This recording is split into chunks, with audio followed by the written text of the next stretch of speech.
Welcome to Greenlit, the Buffalo 8 podcast. I'm your host, Matthew Halderman, and each week we're going to dive into a different piece of content, film and television, and we're going to talk with some of the biggest names in front of and behind the camera as we dive deep into how they were financed, produced, developed, marketed, and the crazy stories behind how many of them got made.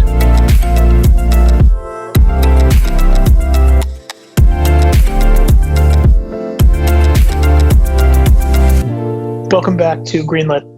Today I'm chatting with Barry Josephson. Barry is a very prolific producer, both on the independent side and also on the studio and network side.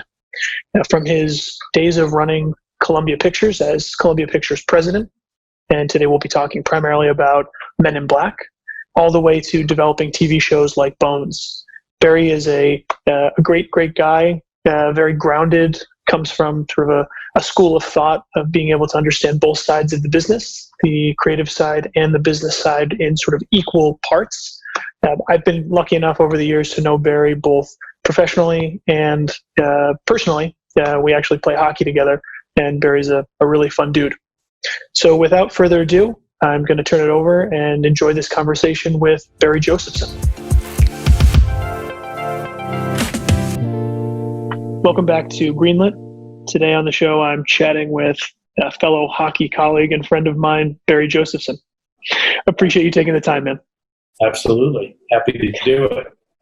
So Barry's had a really interesting career, both on the studio side and the network side, and then building production companies of his own. I want to start with a piece of content I think almost everyone in the world is familiar with, and hear the story about how it was greenlit and how it was made. And that piece of content is Men in Black. So Barry, tell us a little bit about Men in Black and how that process came together. Sure.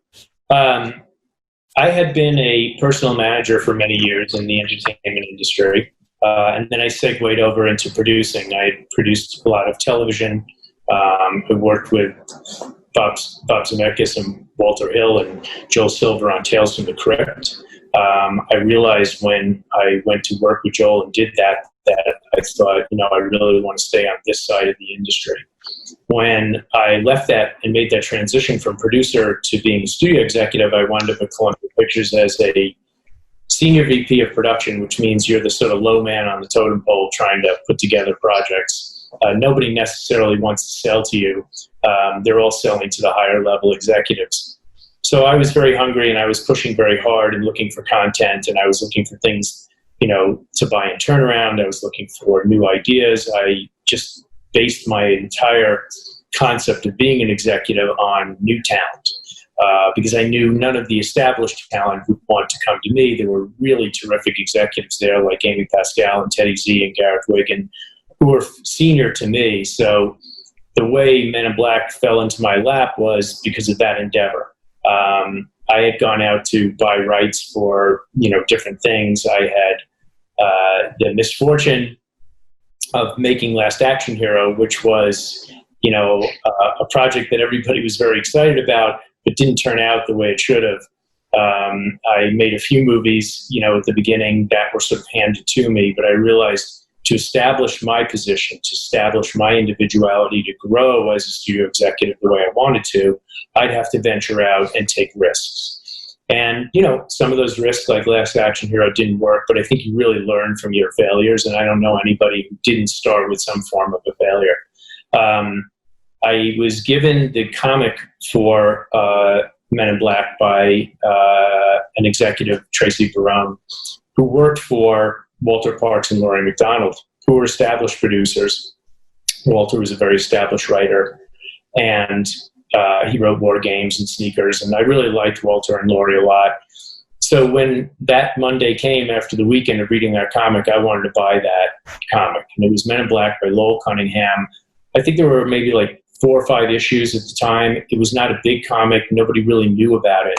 But I really just did see the movie there. I grew up with like genre movies, and I loved Marvel, and I loved, DC. And I thought, this sort of like speaks to a genre audience, and also it's a buddy cop movie. I mean, at the end of the day, at the very worst, it's that.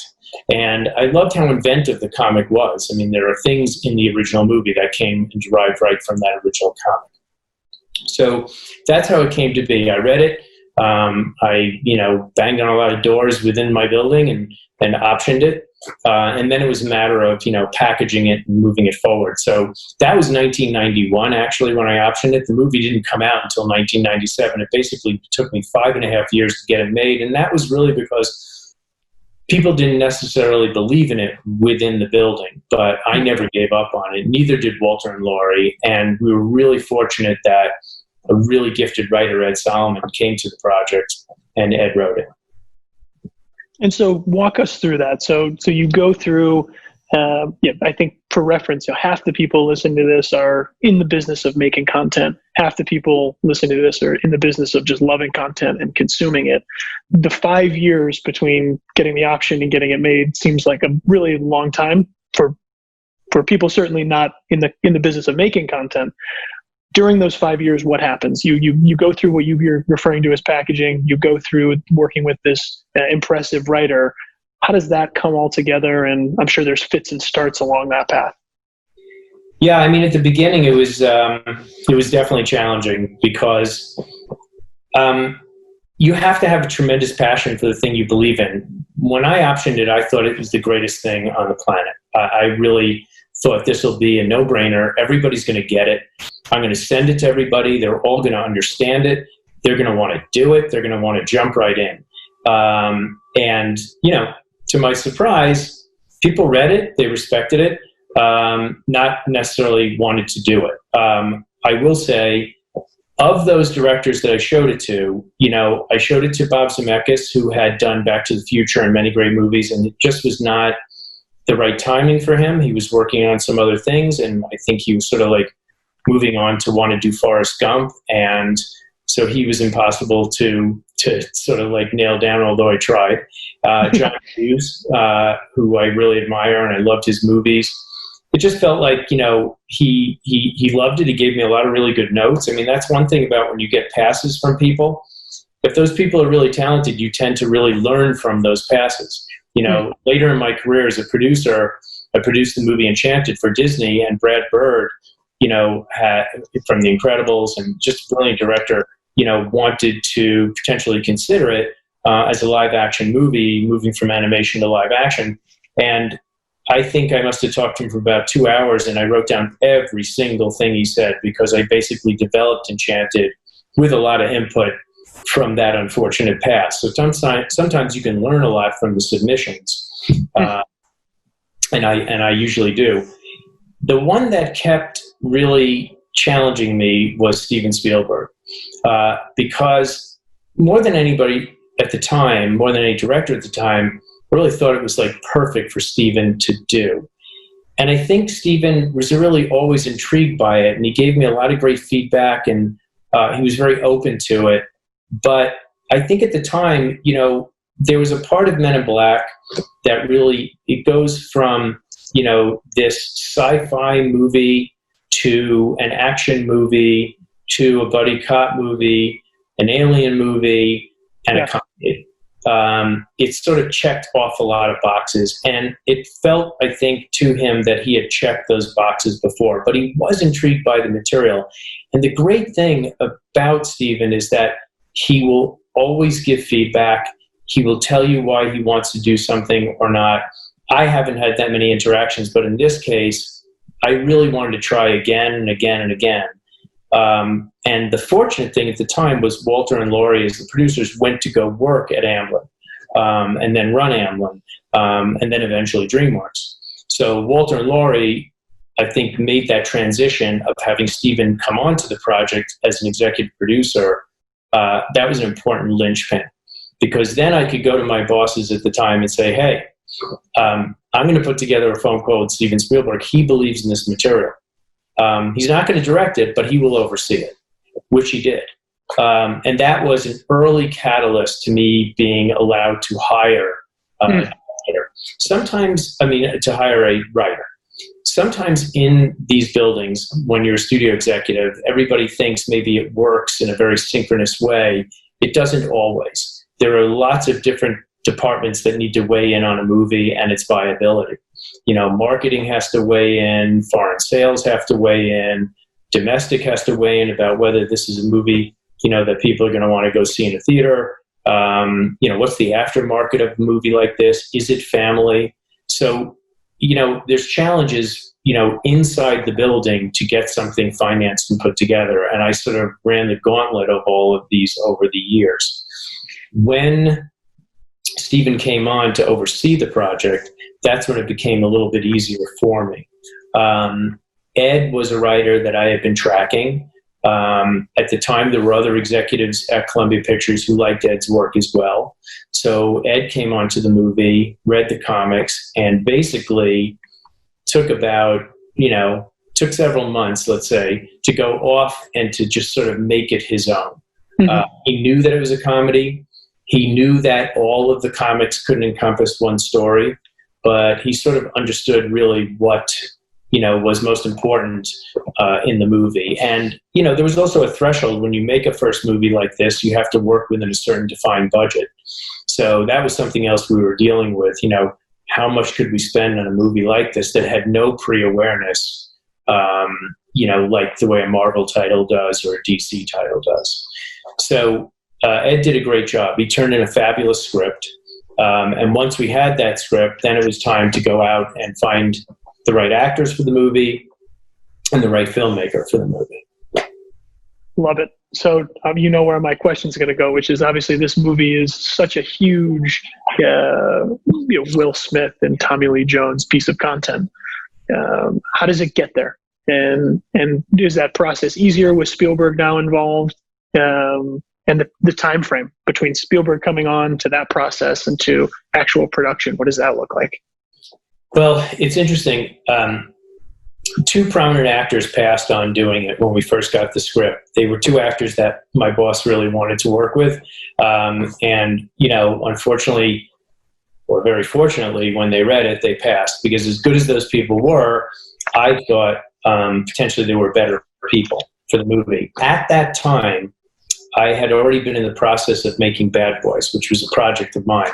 I was actually very fortunate that I was making that movie because I was friendly with Jerry Bruckheimer, and I reached out to him and his partner, Don Simpson, to see if they had any movies they wanted to make, and they had Bad Boys, and and I had it in turnaround at the time from Disney.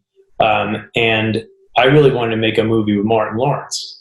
I loved his comedy, and that's how basically that was the momentum for Bad Boys. And then it was a matter of, okay, who were we going to pair with Martin for that movie? And at the time, Will had become a very big star from Fresh Prince. And also he, was not the first choice of the studio, but for me, I loved his work. And I thought this is the perfect pairing. I was very fortunate that Don and Jerry felt the exact same thing.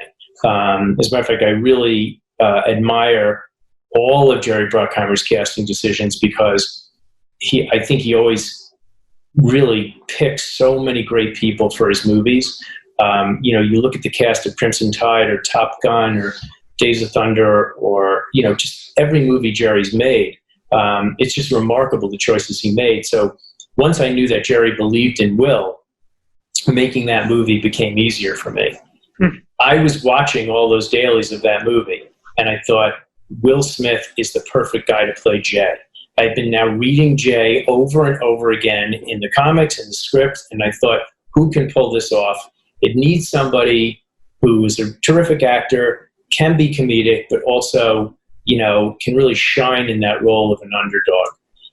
The Tommy Lee Jones element, to me, made a lot of sense, because when I saw The Fugitive, I thought, this is the right guy.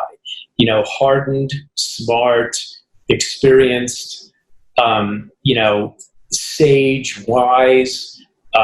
He can play that character so well, and also enough of a curmudgeon to not necessarily want to give this Jay character the time of day. So to me, that was the combination we had to make work. Tommy Lee Jones needed to be first. He was a movie star. He was the actor that grounded and rooted that movie in its reality. So, we would go meet with him. We sent him the script, and to his credit, he really did respond to it. We had a notes meeting with him, and the notes were great. Some of them were a little scary. We knew we wanted to call the agency the Men in Black, and he was And one of his first notes was, why men, why black, why are you calling this, why is it the Agency of Alien Visitations, and so on. And everything he said about the FBI and the CIA made total sense. But what was great about Tommy was that give and take really was great, and we were able to grow that character from those early meetings. And Ed would write to those notes. And then Will Smith was just magic. It was magic, lightning in a bottle, to get somebody so charismatic, such a terrific actor, somebody who could be funny, and somebody who could play off Tommy really well. So a lot of what's in that movie is the charismatic nature of the two characters, how they work together. It was just so perfect, that casting. I mean, again, it was on the page, but a lot of it came from the fortunate, abilities of both actors to work together. Right. So you go into production, you get through. When did you know the movie was going to be, obviously, a massive hit? But I'm curious, at what point during test screenings or early release projections did you guys have a sense that this thing's going to have very serious legs? Well, one step I want to cover. Can I cover the director step before? Please. You want to ask me that question about how'd you find it? Yeah, for sure. So now, Barry, you have the cast pieces together. Finding the filmmaker. You've got the partnership of Spielberg. You've got the support now of cast in place. How about putting together the director that's going to helm the whole thing? That was the hardest part. Again, going back to what I said earlier, I couldn't find a director for this movie. And again, even in retrospect, I think back on it and I think, why was this so challenging? But it was. With Steven's advocacy, I think the picture, the movie started to take on a sort of momentum in the industry. Agents would call me and talk to me about certain names. Not everybody was really right for it. And then, again, talk about the serendipity of the actors and how they came to the movie. I walked into a restaurant in Santa Monica, the Ivy at the Shore, and there was Barry Sonnenfeld having dinner. Or lunch. It was actually lunch. And Barry walked up to me and he said, I'm just finishing this movie, Get Shorty. I don't know if you're familiar with all my work, but I've made some funny movies and I really like that Men in Black script you have. And I'd like to come in and have a meeting. Literally, just like that. No. And so I said, yes, let's do that. And Walter and I went to see Get Shorty. We saw a rough cut of the movie. I really like the Addams Family movies, and Barry's a brilliant cinematographer. Done many movies with the Coen brothers, so it just made a lot of sense. And it was up to Steven, and he chose Barry with us. And I think it was just the perfect choice because Barry really understood the tone of the movie. He knew how to shoot the movie, and as we went along in the process of making the movie, he was really the right director. He had a great, complete vision for the movie. That movie right at that time was on the cusp, same time as, around Jurassic Park time of how much CG, how much animatronic would you use? Yeah. And, Barry was very smart about that and leaned on Steven. And thank God Steven was there because, nobody could better give input about CG creatures, CG pieces of a movie like this. So we were very fortunate that, Barry was able to have, Steven Spielberg looking over his shoulder. But Barry's work was phenomenal. And, for me, that's why the movie turned out as well as it did. Yeah, it's so funny. I mean, I remember being a little kid and this movie I was obsessed with Spielberg, totally obsessed with Spielberg. And then I think seeing maybe in the credits or even maybe in a DVD or a VHS box that Spielberg was a credited producer on it. I remember sort of connecting the dots as an early film industry memory of being a child and loving this movie and realizing that there was that sort of connection between, like you're saying, the sort of grounded ability to use practical effects versus special effects and doing it so seamlessly. Was Spielberg involved on set? Was he there during production? How involved did he stay during the actual principal photography portion? He was in many of our creative meetings. He would visit set, but he didn't come to set because I think he, rightfully so, respectfully wanted to support Barry being the filmmaker and not second guess him. I've seen directors and producers do that, and that's often very difficult for a filmmaker. So Stephen was not going to do that. However, the input that he gave when we were developing the movie and prepping the movie was remarkable, and even in the post of the movie, and how the VFX would be utilized, where money could be spent well, where it would be potentially wasteful, and he would know best. I mean, you can, look at movies also that Stephen has made, and you realize too that he never forgets the kid inside of all of us. Mm-hmm. And E.T. is special for that reason. Every little thing in that movie, lets you know how to feel emotionally. And besides it being spectacle. So I think that's what we wanted from Men in Black. We wanted to really understand what this opportunity meant for Jay's character, what kind of journey it was, how he would grow from it, and how Tommy's character would grow and retire, potentially, at the end of the movie. So Stephen acted as this really great catalyst, but he also, when I say he really oversaw the movie, he sort of unlocked it and knew what it meant on a VFX level and also on a production level, development, a true vision, for how to help Barry make the best version of the movie. So then fast forwarding, film comes out, going back to my earlier question that you correctly re-guided me forward, comes out, it's obviously becomes a huge international smash hit. How early did you know that? Did you have a sense? Of course, I'm sure like a lot of people, you say you saw it from day one with the vision of how you sort of spent those 5-6 years building the machine. But obviously it became, like a lot of big and great movies, it takes on a total life of its own and becomes something of its own force of nature. What was that like? When did you have that inkling? All along the way, my dream for that movie was that it was going to be this enormous international smash. Okay. But I had no idea if it could be or would be. But you cannot let go of the fact that it's going to be that. Otherwise, you can't make that movie. It's not a movie for $5 or $10 million. It was an expensive movie that had to do box office business. And I didn't know necessarily that it would, but I always hoped that it would, and that was my dream for it. That's why I took many risks along the way, including almost getting fired once because of it, to get the movie made. I didn't know it would do that, and frankly, I don't think anybody did, because we took 16 minutes of the movie to New York to try to get advertisers. And I always remember Barry did a great job. He spoke ahead of it. I went there. Our head of marketing, Bob Levin, put it all together.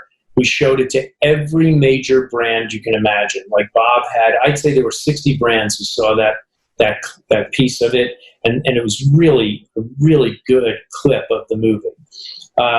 And basically very few people bid. I mean, practically no one. When that movie came out, we had very little behind it. We had Hamilton Watch because their watch was in the movie.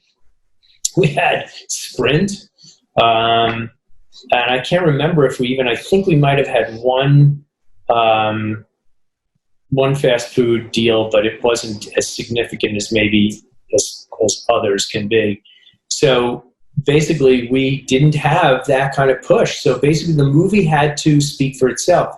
The images, the marketing materials, the TV spots, and the trailers that we made, I thought were terrific.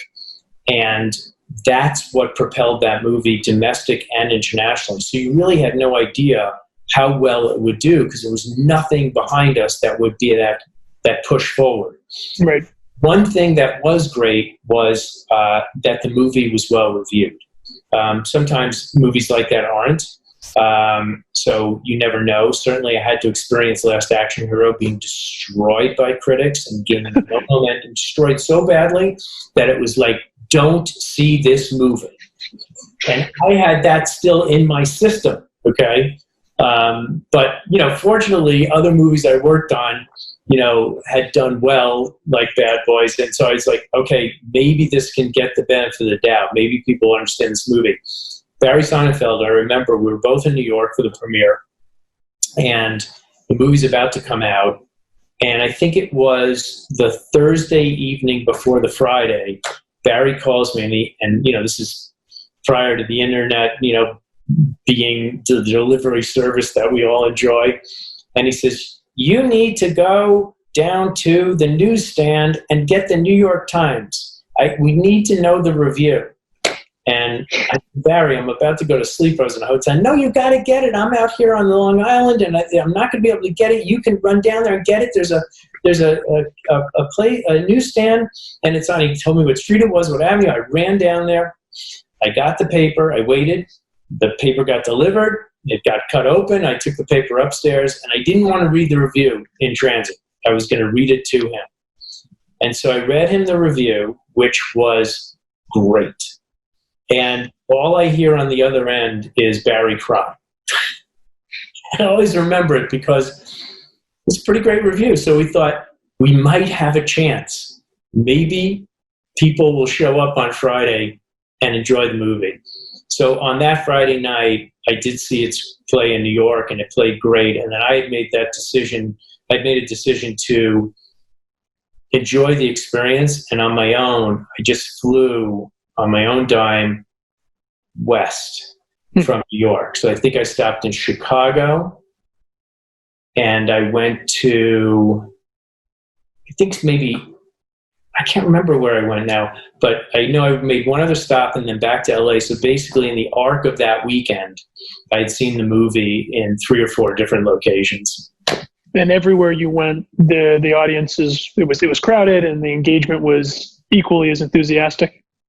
It was remarkable. It was that experience I think people have, when they pull off a hit, Broadway show, like you're there and you feel it and you sense it. It was an audience-pleasing movie right from the start. It hit every note. It hit all the comedy beats. I got to see that. I got to experience that. And that was a very rewarding feeling because at the end of the day, so many people contributed to this movie and gave it their all. Rick Baker, who made The Creatures, Walter and Laurie, who produced the movie, Stephen, who oversaw the movie and produced the movie, Barry, who did a great job directing it, Ed, who wrote and rewrote, and other writers who came on to do polishes and so on, like Zach Penn, who did a terrific job. It was pretty remarkable to think about everything that went into that movie, every actor, how good a job Rip Torn did, and little things along the way during production. Like when we tested the movie, we realized that these little coffee clutch creatures were so popular in testing that we even shot a new sequence with them for the end of the movie when they're leaving. And, just things that, we did in production, things that we learned during testing, really paid off, so that when I got to see the movie with an audience and see how well it played, very rewarding. I don't think there's anything more rewarding for people in my industry when they see the audience enjoy the experience. Right. Well, I want to come back to your life after Men in Black, but before I do that, we did a bit of prep for this discussion, and I've known you, both professionally and also athletically as we play some hockey together. But I didn't know a number of really interesting things about your background that I think contribute to the way you approach the business, the passion you bring to both sides of the business, the creative side and the business end of it. And I found some details about, you mentioned being on the management side. It looks like you had some management background in music, and had worked with Dolly Parton and spent time, again, I think really being sort of that balancing act between being in the business world, but also working with really exceptional creatives. You've obviously carried that over throughout your career, and it's set you apart from a lot of folks we deal with that are very much one side or the other, and very little sort of blends in that middle area. What was that background like in music? How did that translate into film and television? And then I'll ask a few follow-ups to that, but I'm just so curious about the music component and working with people like Dolly. Well, I ran the concert committee in my college. I was a poli-sci major at American University. That's where I graduated with a BA. and I was very focused on going to law school. But when I had the opportunity, a friend of mine, Larry Seisler, came to me when I was in school, and he said, you know a lot about music. And at the time, I really did sort of know a lot about music and comedy. I grew up, with an enormous record collection. I could tell you each song that the Beatles wrote. I could, tell you which comedy records to listen to, why Richard Pryor was it, why George Carlin was it. And so, my passion, the thing that I loved, the thing that I, consumed was comedy and music.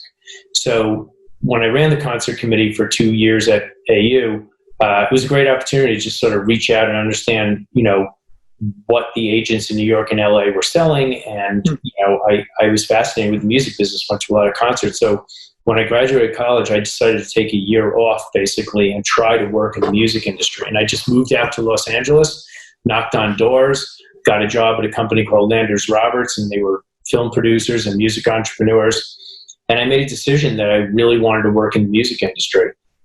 So from that job, I got a job in post-production music at a company called Lorimar. That was a very big television company. They made some film, but mostly television. So I did post-production for them. And then I was really desiring to get out on my own. And I worked on a show with the creator of The Waltons and the creator of Falcon's Crest, Earl Hamner. And so I got a job working for Earl Hamner, who created Falcon's Crest and The Waltons. And one night when I was putting some sessions together for a show he did for NBC called Boone, which was basically a version of telling Elvis, in Memphis. And it was a fictional character, but it was sort of loosely based on the Elvis life. And he said to me one night, "You're so good at this, do you ever think about working with talent?" And I was sort of like, had run this sort of circuit of that job, and that suggestion weighed on me. And I thought, that is the right thing to do. I'm going to go pursue all the big talent managers and see if I can get a job doing that, because I know about this industry. So I went to Ken Cragen, and I went to, I knocked on every door. Elliot Roberts was probably the manager that I admired the most because of all his great clients. And timeout. Murray, I need to finish my meeting. Yeah. Do you want any water balloons? I'll look for them after I'm finished talking, okay? I love you. We can close the door? Thank you. All the way. I love you. I love you too. 5-year-old. Very nice. That's very nice. I'll see if I can join those things together. So to make a long story short, I went from knocking on those doors to be a manager, and I did get a job at Katz Gallen, and they represented a lot of sort of like more variety show kind of talent. They had, Joan Rivers at the time. They had a lot of comedians. And I went there saying, look, I'll try to make your business more contemporary. And in the time that I was there, we signed Patti LaBelle, the Pointer Sisters, Whoopi Goldberg, Dolly Parton had been a lifelong, a client of Sandy Gallen's. But Sandy gave me a lot of leeway. He'd let me sort of work with his clients, like America and Mac Davis, but he let me sign up-and-coming people. Right before I left, we had, signed Paula Abdul to her first contract. So basically, over that period of time, I had a chance to work with some great contemporary artists, music artists. And Dolly, although she wasn't my client, I did get to work on some projects with her. And she was a great influence because I admired her work so much. I loved Coat of Many Colors. I loved Jolene. I loved every song she ever wrote.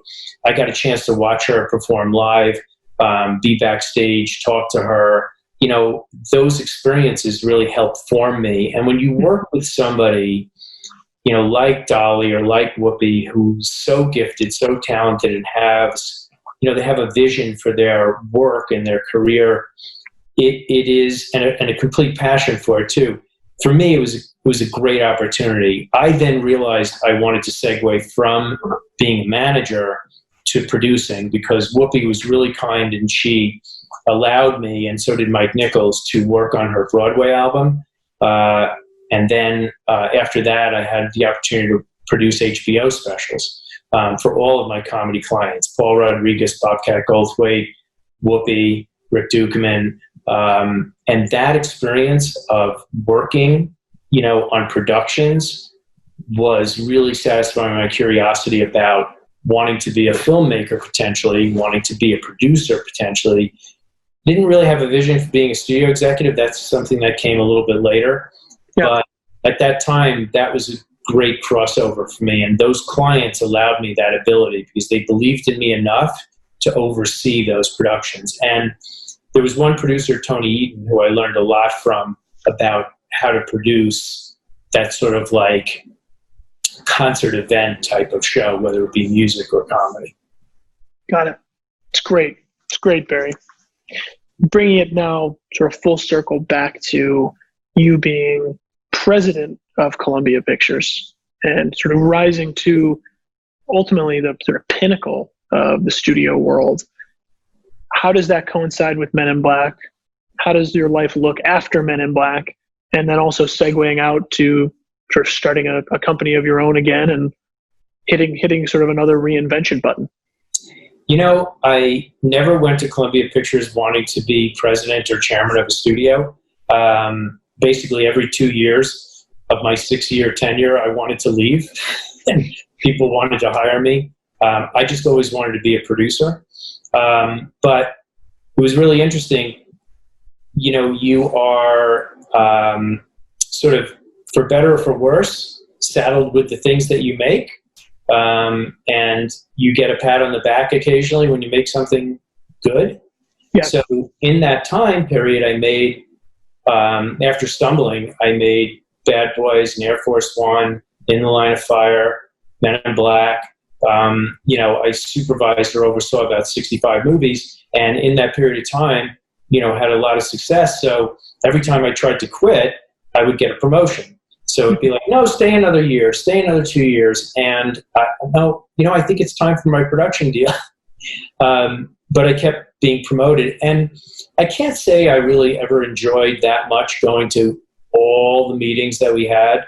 But I did like working inside that system, and I did like being a buyer, and I did like the movies that we made quite a bit. But by the time, 1997 came along, it seemed like that was time for me to go out and produce. I really admired some of the producers I worked with. Like I said, the experience with Spielberg was amazing. The experience with Jerry Bruckheimer was amazing. I worked with Irwin Winkler on a movie he directed called The Net, which was successful for us. But, Irwin's such a brilliant producer. I really admired all the movies he made, Goodfellas, and how he kept these, Rocky, all these movies that he made, how he put them together. I was enamored with that. That's what I wanted to do. So, after my time at the studio, it seemed to me run its course. That's when I went back out there to produce, and I've always been happy being a producer. I love taking, material from its origin onto those next steps. Right. Well, I know we're coming up on time here, and I have just 2 questions. I think they're very different from one another. But the first is, you've also had a great career ability jumping back and forth between film and television. And I think that some of the background and backstory you give on music being an formative part of your upbringing and sort of loving of content and the arts and working with creatives. I can see it now more so than I probably did even before this chat. What do you sort of think about now in the position you sit today? How do you split your time between film and TV?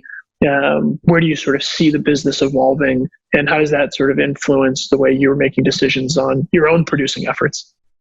I'm thrilled about where the business is going because streaming has opened up so much content for us. And, when I remember finding, the book for Bones, and, terrific agent, Lauren Whitney, sent me this book, and I was fascinated by the author. I was fascinated by her work and her life. And so I wanted to see that on television. So, I did everything I could to try and develop that and see that come to fruition. The character that, that Kathy Reichs created in the books was inspiring.